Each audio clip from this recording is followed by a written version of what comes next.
దస్తవేజు లేఖరుల పెన్డౌన్ నిరసన కార్యక్రమానికి సంఘీభావం తెలిపిన మాల మహానాడు కమిటీ వారు సందర్భంగా ప్రభుత్వం తీసుకుని వచ్చిన జీవో ఎంఎస్ నంబర్ 396ను వ్యతిరేకిస్తూ పట్టణంలో ర్యాలీ చేశారు.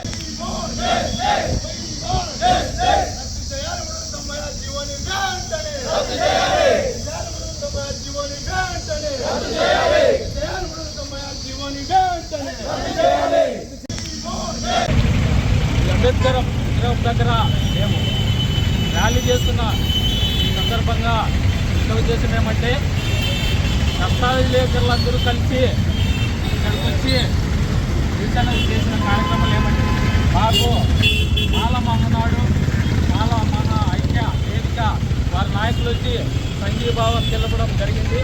వారికి హృదయపూర్వక ధన్యవాదాలు తెలియజేస్తున్నాం మా దస్తావేజ్ విలేకరుల సంఘం తరఫున. అలాగే ఈ ప్రతి రాష్ట్రంలోని దస్తావేజ్ విలేకరులందరూ 20 తారీఖు నుంచి 30 తారీఖు వరకు పెన్డౌన్ చేయడం జరిగింది. ఎందుకంటే కొన్ని సంవత్సరాల నుంచి ఇప్పటి వరకు దస్తావేజ్ రాస్తూ జీవనోపాధి అంబేద్కర్ విగ్రహం దగ్గర మేము ర్యాలీ చేస్తున్న సందర్భంగా